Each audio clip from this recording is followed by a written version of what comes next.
friends, it's Jessica from Three Rivers Homestead, and in this week's video we're going to be doing some much needed kitchen maintenance on some of my Homestead kitchen equipment. It was spring break for the kids this week. Gabe's college classes were on spring break, so I decided to take a whole week off from homeschooling with the other children, and my kitchen just needed a little bit of TLC after the long winter of cooking and baking and bringing you all of those meals that I showed you over the Three Rivers Challenge.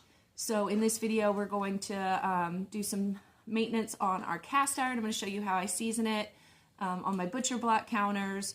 I'm going to clean out my grain mill, all of the fun, my pressure canner, all of the fun kitchen equipment that I use to bring you a lot of my videos. So if that interests you, why don't you stick around?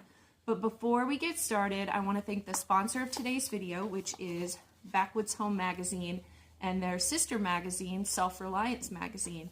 I talk a lot about this publication here on my channel. This is a wonderful publication. I've been reading it probably for about 15 years. 15 years ago was the first time I ever picked up a copy of this. I find the information really useful. Even if you're not living on a homestead and you're gardening and baking on your suburban lot or even in an apartment, there is information in here that is useful for you. I noticed that in this most recent edition of the magazine, they were talking about winter garden prep, and I saw that we need to be conditioning and repairing our garden tools. So I thought, you know, in this video I was talking about doing some conditioning and repairing of kitchen equipment, and this reminded me that I also need to get out in my garden and do some maintenance work out there to a lot of my tools. So that'll be next week's project. We're going to have temperatures hopefully in the 60s, and that's what I plan to do using the information in this magazine. So if you guys would like to get a subscription to this wonderful publication, check out the link in the video description, and they are kind enough to offer my subscribers 50% off a yearly subscription to either magazine, which is an amazing deal. And this is the type of magazine you're not just going to read it once and throw it away. This is the kind of thing you're going to want to keep on your shelf. There are recipes and tutorials on anything you can think of relating to homesteading, growing food, preserving food, things like that. So make sure you check out that link. But for now, let's go ahead and get started with this week's video. Okay guys, my butcher block counters are in terrible shape. You can see we have lots of stains. I have some bleach stains from some hydrogen peroxide that spilled overnight. We have a big cast iron burn in the center, and I've had all sorts of stains over the years, and they just kind of come and go and fade. Lots of canning stains from berries and things like that. But I started out on this day sanding down some spots, and then I grabbed my food grade hydrogen peroxide. This butcher block needs sanitized, so we're going to pour it. If you don't want to potentially bleach out your wood, you would want to dilute your hydrogen peroxide, but I don't mind a little bleaching. It needs it. So I just poured it directly on, and you want to keep the surface completely wet for at least 10 minutes. And if the hydrogen peroxide sits wet for 10 minutes, that will kill any viruses and bacteria and all sorts of nasty stuff that can be soaked into that wood. So this is something I try to do, I don't know, every month or every other month. I'm not really that diligent about it, but I was in spring cleaning mode on this day and decided that a good sanitization of this countertop was definitely necessary.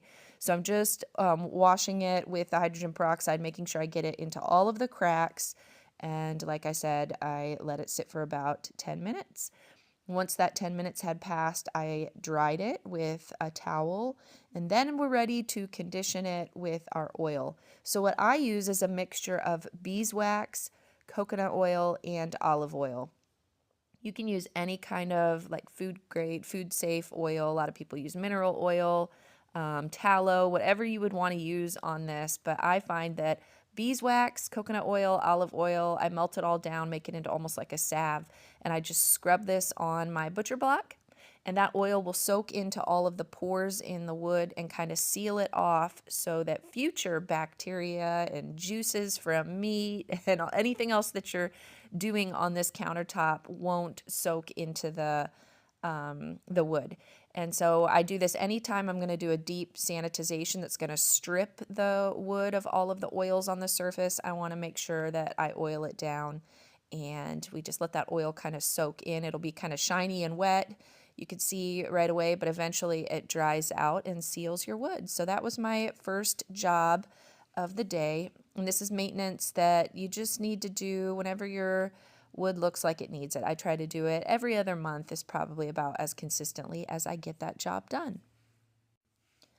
So, what is it about having cleaned something when you know it's completely sanitary and cleaned that it's just like calling you to do a project? I find that like I'll wash all of the dishes in the sink, and the kitchen will be completely clean, and I'm like, I have to bake something.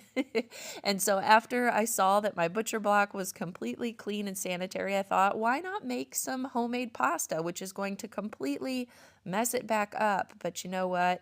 That's what happens in a homestead kitchen, and with a busy family where you're cooking meals from scratch and canning and doing all of this kitchen work. Things are not going to stay pristine and perfect and magazine worthy. Your butcher block is going to have burn stains. Your equipment is going to look well loved. And that's all signs of a well loved, well used kitchen that is feeding your family well. So the kids had a lot of fun on this day making some homemade pasta. We had burned through all of our store-bought pasta during the pantry challenge, and I am no longer going to purchase pasta. My goal for this year is to make it all from scratch. So we really enjoyed making a chicken and noodle meal on that day. My next project is to give my cast iron a little TLC. It needed to be seasoned. So I season with our homegrown, home-rendered tallow. And you can see that a lot of my cast iron is looking a little dry there. What the purpose of seasoning is to give it a nice coating, to create a polymerization coating on your cast iron that will prevent food from sticking. So in order to do that, we just need to thoroughly coat the surface of the cast iron with our fat or oil of choice. I use tallow, but you could use any kind of oil that you want. I don't want to have an excess. If I have an excess of oil, when I put it in the oven to bake it, it's going to pool in spots and you're going to get these greasy, sticky spots. So I just rub it in and then I try to get any excess oil off of there. And then we're going to put this in the oven and I bake it on 350 degrees for about 30 minutes. And then I'll pull it out and I'll look to see if that polymerization has occurred. And if not, I'll just repeat the process until it happens. And if you do this, your cast iron will be as nonstick as something like Teflon. So 350 degrees for about 30 minutes. And then when you pull it out, you'll see a nice sheen that I'm going to show you here. You can see that. That is that polymerization that I'm talking about. It's just a really slick coating. Like I said, you don't want to have spots where the oil pooled and gave you sticky spots. You just want to have a nice gloss on it that is nonstick. And let me show you, when you have good seasoned cast iron, it's literally like Teflon. I cooked some eggs on it the next morning for breakfast, and you can see that nothing is sticking to that pan. It's just like using other types of pan. And so cast iron, there is a little bit of a learning curve in using it, but once you get used to it, you can ditch all the Teflon pans and you can have the same results using something that's a little healthier for your body. My next project was to do something with this pressure canner. Look at the mess on this. This thing is well loved and well used. You guys saw me do a lot of canning with this over the last year, and I had some time since it was spring break, so we are going to get this Presto pressure canner sparkling like it's brand new. So the first step is I'm going to soak it in some hot water and some dishwasher powder. We don't have a dishwasher anymore that works, but I keep dishwasher powder to soak and cut the grease on things like this. Now I'm not going to soak the lid of the canner because that would ruin the dial gauge and potentially mess it up so that it wouldn't pressurize properly. But I'm going to take a magic eraser, and I know some people don't like to use a magic eraser because it does have chemicals in it, and I probably should be using some gloves with it, but hey, I am okay with using it for a short period of time. So I use that magic eraser and it cuts the grease. I'm using a butter knife to get gunk out of the handles there. And my goal is just to get this thing perfectly clean. Remove the ring from the lid and wash that, and then we can put that back in place. And then we can get the plate that sits on the bottom of your canner. This keeps the jars from resting directly on the bottom of the canner, or they would shatter and break. We got that all sparkling and clean, and now it's time to really work on that canner. So I took some of that soapy water, and I'm trying to get as much grease off with the soap as I can. And after I poured it out, this is what it looked like. It's still very stained up. So this is where that magic eraser is going to come to the rescue. If you're a mom with a lot of kids, Magic Eraser is literally magic. This thing has pulled Sharpie marker off of my walls, all sorts of stains, iron stains that tend to accumulate in some of our sinks and stuff. I mean, sometimes you have to pull out the big guns for the projects like this that are really dirty. We try to avoid chemical cleaners as much as possible, but sometimes they're necessary. And so you can see it's doing a really good job of taking off the less baked on grease around the edges. But when I get to the center of this pot where it's a little more caked on there, I am going to get out my steel, it's like a chain mail scrubber that I'll use for my cast iron at times, and that is going to have to get that really baked on stuff that the magic eraser won't even touch. Now, I've tried using a magic eraser on other types of metal, like stainless steel, and it is not as effective. You're going to see later on I have a different method for cleaning other types of metal. But most of these canners are made out of aluminum and cheaper types of metal, and the magic eraser works great for that. So you can see it didn't get it perfectly clean, but we got it pretty good. Now my handles are also loose here from all of the abuse and use over the last year. So I always, once a year, try to get that screwdriver in there and get them nice and tight again. And then we can get our canner put all back together and it is ready. And once again, when I have shiny new things, it's just inviting me to can something. So I think I'm going to can some broth over the next week and use my looking like brand new canner. So many of you have commented about the state of my dishes over the pantry challenge, and I do understand they are pretty well loved. These are 18-year-old dishes, and they are in constant use, sometimes multiple times a day. So I started by soaking them in some citric acid, just a couple of tablespoons of that in the water. I'm also going to add some dishwasher detergent there, and we just need to soak these because these are made of stainless steel, and as I mentioned, a magic eraser is not going to get the grime off of these. That is not going to cut it. We need to use something else, and that something else is going to be elbow grease. So I'm using my chainmail cleaner here, and we're just after these soaked for about 30 minutes. It loosened up some of that grease, and we can just get busy.